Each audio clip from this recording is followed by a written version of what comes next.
কলকাতা বিশ্ববিদ্যালয় BA six সেমিস্টারের সকল ছাত্রছাত্রী, তোমাদের যাদের থার্ড সেমিস্টারে এডুকেশান সাবজেক্টের ওপর সাবলি রয়েছে, অর্থাৎ এডুকেশান জি অথবা সিসি3 পেপারে তোমাদের যাদের সাবলি রয়েছে, তোমাদের জন্য আজকের এই ভিডিওটি মোস্ট ইম্পর্টেন্ট হতে চলেছে। কারণ আজকের এই ভিডিওটিতে তোমাদের জন্য বাছাই করা খুবই গুরুত্বপূর্ণ তিনটি মোস্ট ইম্পর্টেন্ট 10 নম্বরের কোশ্চেনের অ্যান্সার নিয়ে আলোচনা করব। তাই সম্পূর্ণ ভিডিওটি তোমরা দেখবে এবং অবশ্যই এই ভিডিওটি তোমাদের বন্ধুদের কাছে বেশি করে শেয়ার করে দিও। কোশ্চেনের অ্যান্সারে যাওয়ার আগে তোমাদের যে বিষয়ে বলার ছিল, তোমাদের এই সাবজেক্টের ওপর থেকে সম্পূর্ণ স্টাডি মেটেরিয়াল অর্থাৎ পিডিএফ নোটস রেডি রয়েছে। তোমরা যদি কেউ স্টাডি মেটেরিয়াল অর্থাৎ পিডিএফ নোটস পারচেস করতে চাও, তাহলে অবশ্যই স্ক্রিনে দেওয়া হোয়াটসঅ্যাপ নম্বরে SMS-এর মাধ্যমে যোগাযোগ করে সম্পূর্ণ পিডিএফ নোটসটি তোমরা সংগ্রহ করতে পারো। এরপর দেখে নাও কোশ্চেন তিনটির অ্যান্সার, তোমরা দেখে নাও। দেখো, প্রথম কোশ্চেন ছিল সামাজিক যোগাযোগ বলতে কি বোঝো? সামাজিক যোগাযোগের ক্ষেত্রে বাধাগুলি সম্পর্কে আলোচনা করো। মোস্ট ইম্পর্টেন্ট একটি 10 নম্বরের কোশ্চেন। অ্যান্সারটি দেখো, অ্যান্সারে প্রথম পয়েন্ট লিখবে সামাজিক যোগাযোগ। সামাজিক যোগাযোগ বলতে আমরা বুঝি ব্যক্তির সাথে ব্যক্তির, গোষ্ঠীর সাথে গোষ্ঠীর পারস্পরিক ক্রিয়া প্রতিক্রিয়া ও আদান প্রদানের মাধ্যমে এক ব্যক্তি অন্য ব্যক্তির সাথে এবং এক গোষ্ঠী অন্য গোষ্ঠীর সাথে পরিচিত হয়। সুতরাং সামাজিক যোগাযোগ হলো ব্যক্তির সাথে ব্যক্তির অথবা গোষ্ঠীর সাথে গোষ্ঠীর সংযোগ সাধন। এই সংযোগ সাধন সমাজের অগ্রগতির প্রধান হাতিয়ার। এই হাতিয়ারটি ব্যবহার করে সমাজের বহু সমস্যার সমাধান করা যায়। সামাজিক যোগাযোগের মাধ্যমগুলি হলো সংবাদপত্র, বেতার, দূরদর্শন, চলচ্চিত্র, টেলিফোন, ইন্টারনেট প্রভৃতি।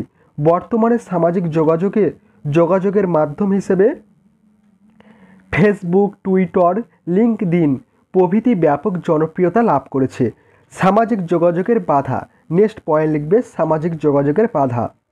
সামাজিক যোগাযোগের ক্ষেত্রে বিভিন্ন ধরনের প্রতিবন্ধকতা বা বাধা রয়েছে। এই বাধাগুলি কার্যকর যোগাযোগের পথে অন্তরায় সৃষ্টি করে এবং প্রায়শই ভুল বোঝাবুঝি ও অবিশ্বাসের জন্ম দেয়। নিচে কয়েকটি প্রধান বাধা সম্পর্কে আলোচনা করা হলো। 1 নম্বর বাধা রয়েছে সংস্কৃতিগত বাধা। বিভিন্ন সংস্কৃতিতে যোগাযোগের পদ্ধতি ভিন্ন হতে পারে। যেমন কিছু সংস্কৃতিতে সরাসরি কথাবার্তা বলা হয়, আবার কিছু সংস্কৃতিতে ইঙ্গিতের মাধ্যমে যোগাযোগ করা হয়। এই ভিন্নতাগুলি যোগাযোগের ক্ষেত্রে সমস্যা তৈরি করতে পারে। 2 নম্বর বাধা রয়েছে ভাষাগত বাধা। বিভিন্ন ভাষাভাষী মানুষের মধ্যে যোগাযোগের ক্ষেত্রে ভাষার ভিন্নতা একটি বড় সমস্যা।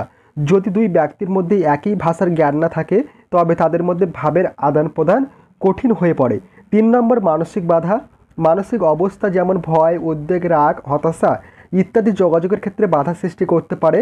এই ধরনের মানসিক অবস্থায় মানুষ সঠিকভাবে কথা বলতে বা অন্যের কথা বুঝতে পারে না। 4 নম্বর বাধা রয়েছে শারীরিক বাধা। শারীরিক প্রতিবন্ধকতা যেমন শ্রবণ বা বাক প্রতিবন্ধকতা যোগাযোগের ক্ষেত্রে বড় বাধা হতে পারে। এই ধরনের প্রতিবন্ধকতা থাকলে অন্য মানুষদের সাথে যোগাযোগ করা কঠিন হয়ে পড়ে। 5 নম্বর বাধা প্রযুক্তিগত বাধা। আধুনিক সময়ে প্রযুক্তি আমাদের যোগাযোগের ক্ষেত্রে অনেক সাহায্য করলেও এটি কখনো বাধা সৃষ্টি করতে পারে। উদাহরণস্বরূপ ইন্টারনেট সংযোগের অভাব বা ডিভাইসের সমস্যা হলে যোগাযোগে ব্যাঘাত ঘটতে পারে। 6 নম্বর বাধা রয়েছে পরিবেশগত বাধা। যোগাযোগের সময় আশেপাশের পরিবেশও একটি গুরুত্বপূর্ণ ভূমিকা পালন করে।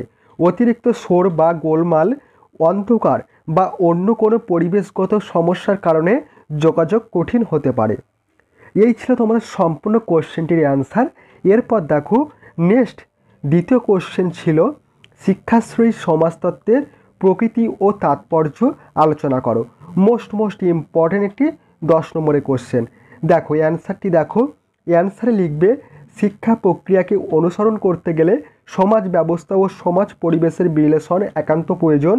অন্যদিকে সমাজ জীবনে অনুশীলন শিক্ষাকে বাদ দিয়ে হতে পারে না। শিক্ষার সমাজতত্ত্ব হলো ব্যক্তি ও তার সাংস্কৃতিক পরিবেশের মধ্যে যে ক্রিয়া প্রতিক্রিয়া ঘটে তারই পর্যবেক্ষণ শাস্ত্র। শিক্ষাশ্রয়ী সমাজবিদ্যার জনক হলেন জর্জ পেইনি। তিনি বলেছেন যা বিজ্ঞানের মধ্যে মানুষের অভিজ্ঞতার পুনর্গঠন ও উন্নয়নে সাহায্য করে, সামাজিক প্রতিষ্ঠান, প্রক্রিয়া ও তার সম্বন্ধে আলোচনা করে, তাই শিক্ষাশ্রয়ী সমাজবিদ্যা। নেক্সট পয়েন্ট, শিক্ষাশ্রয়ী সমাজবিদ্যার প্রকৃতি। 1. শিক্ষাশ্রয়ী সমাজবিদ্যা মানুষের সামাজিক জীবনের অনুশীলন করে। 2. শিক্ষাশ্রয়ী সমাজবিদ্যা সমাজের আদি কৃষ্টিগুলি শিক্ষাগত গুরুত্ব দিয়ে আলোচনা করে। 3. সমাজে যা কিছু ভালো, শিক্ষাশ্রয়ী সমাজবিদ্যা তাই অনুশীলন করে। 4. মানুষের জীবনের জন্য সামাজিক বিজ্ঞান থাকবে। নেক্সট পয়েন্ট লিখবে, শিক্ষাশ্রয়ী সমাজবিদ্যার গুরুত্ব বা তাৎপর্য। শিক্ষাশ্রয়ী সমাজবিদ্যা বর্তমান সমাজে খুবই গুরুত্বপূর্ণ। শিক্ষাশ্রয়ী সমাজতত্ত্বের গুরুত্বের বিষয়গুলি হল: 1.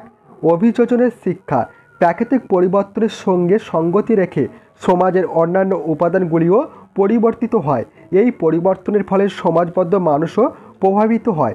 এর ফলে তারা যে কোনো নতুন পরিস্থিতির সাথে নিজেকে মানিয়ে নেওয়ার শিক্ষা পেয়ে থাকে। 2. মূল্যবোধের শিক্ষা শিক্ষাশ্রয়ী সমাজবিদ্যার মাধ্যমে শিশুর বিভিন্ন ধরনের মূল্যবোধ বিকশিত হয়ে থাকে। এর ফলে সমাজ অগ্রগতির পথে এগিয়ে চলে। 3 নম্বর পয়েন্ট, সামাজিকীকরণের শিক্ষা শিশু সামাজিকরণ অর্থাৎ আচার আচরণ, রীতিনীতি, আদব কায়দা প্রভৃতি শিক্ষাশ্রয়ী সমাজতত্ত্বের মাধ্যমে পেয়ে থাকে। 4. সহযোগিতার মনোভাব তৈরি সামাজিক প্রক্রিয়ার দ্বারা শিশুর মধ্যে সহযোগিতার মনোভাব গড়ে তোলা যায়, যা সমাজকে সুস্থ রাখতে, সমাজের উন্নয়ন ঘটাতে বিশেষভাবে সাহায্য করে। 5. সমাজ সংস্কৃতির জ্ঞান শিক্ষাশ্রয়ী সমাজবিদ্যার মাধ্যমে শিক্ষার্থীরা সমাজ সংস্কৃতির জ্ঞান পেয়ে থাকে এবং তার সংরক্ষণ ও সঞ্চালন করে থাকে।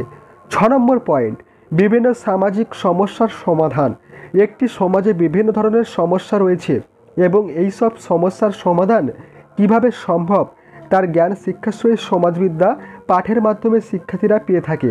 সুতরাং উপরিক্ত আলোচনার মাধ্যমে আমরা বলতে পারি, শিক্ষাশ্রয়ী সমাজবিদ্যা সমাজে নানা সমস্যাকে যেমন দূরীভূত করে, তেমনই সমাজের দ্রুত উন্নয়ন ঘটিয়ে একটি সুন্দর সুষম সমাজ গড়ে তুলতেও সাহায্য করে। এরপর দেখো, পরবর্তী কোশ্চেন রয়েছে, সামাজিক পরিবর্তন বলতে কী বোঝো? শিক্ষাকে কেন সমাজ পরিবর্তনের হাতিয়ার বলা হয়? কোশ্চেনের অ্যান্সারে যাওয়ার আগে তোমাদের যে বিষয় বলার ছিল, তোমরা যদি কেউ তোমাদের এই সাবজেক্টের ওপর থেকে স্টাডি মেটেরিয়াল অর্থাৎ পিডিএফ নোটস পারচেস করতে চাও, তাহলে অবশ্যই স্ক্রিনে দেওয়া হোয়াটসঅ্যাপ নম্বরে এসএমএসের মাধ্যমে যোগাযোগ করে সম্পূর্ণ পিডিএফ নোটসটি তোমরা সংগ্রহ করতে পারো। এরপর দেখো, নেক্সট কোশ্চেন ছিল, কোশ্চেনটির অ্যান্সার দেখে নাও। সামাজিক পরিবর্তন বলতে কী বোঝো? শিক্ষাকে কেন সমাজ পরিবর্তনের হাতিয়ার বলা হয়?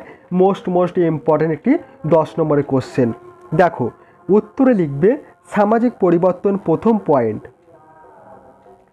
পরিবর্তনশীলতা প্রকৃতির নিয়ম, মানব সমাজও এই নিয়মের ব্যতিক্রম নয়।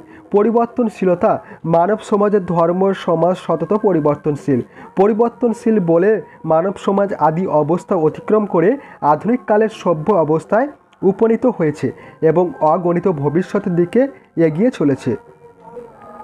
সমাজতত্ত্ববিদ ম্যাকিভার ও পেজের মতে সমাজ হলো জীবন প্রবাহের একটি কালক্রম। এই সমাজের ধারা স্থিতিশীল নয়, গতিশীল। সমাজ হলো একটি বিশেষ প্রক্রিয়া। অধ্যাপক জিন্স বার্গ বলেছেন, সামাজিক পরিবর্তন বলতে বুঝি সামাজিক কাঠামোর পরিবর্তনকে। তিনি সামাজিক কাঠামোর পরিবর্তনের সাথে সাথে সামাজিক মূল্যবোধ ও ব্যক্তির বিশ্বাস, আদর্শ প্রভৃতির পরিবর্তনকে অন্তর্ভুক্ত করেছেন। সমাজতত্ত্ববিদ বটমর বলেছেন, মানব সমাজের যাবতীয় ইতিহাসগত পরিবর্তনকে সাধারণভাবে বলা হয় সামাজিক পরিবর্তন। নেক্সট পয়েন্ট লিখবে এরপর, শিক্ষাকে কেন সমাজ পরিবর্তনের হাতিয়ার বলা হয়? দেখো অ্যান্সারটি দেখো, শিক্ষাকে সমাজ পরিবর্তনের হাতিয়ার বলা হয় কেন, তার কারণগুলি নিম্নে আলোচনা করা হলো। 1 নম্বর কারণ, শিক্ষা নতুন নতুন ভাবধারার দ্বারা পুরাতন সামাজিক সংস্কারগুলিকে সংশোধন করে থাকে। 2. শিক্ষা সমাজস্থ ব্যক্তিবর্গের চেতনা ও বিবেককে জাগ্রত করে মানসিক ও সামাজিক সম্পর্ককে সহজ করে। 3 নম্বর কারণ, সামাজিক সংগঠনের পরিবর্তন, সামাজিক আদর্শ ও মূল্যবোধের পরিবর্তন, সামাজিক মনোভাব ও বিশ্বাসের পরিবর্তন এবং সামাজিক সম্পর্কের পরিবর্তন এই সবই শিক্ষার দ্বারা সম্ভব হয়। 4. শিক্ষা সমাজস্থ ব্যক্তিদের জটিল পরিবেশের সাথে সহজভাবে খাপ খাওয়াতে সহায়তা করে। 5. শিক্ষা পরিবর্তনমুখী নেতৃত্ব গঠনে সহায়তা করে। এই ছিল তোমাদের সম্পূর্ণ কোশ্চেন 3টির অ্যান্সার।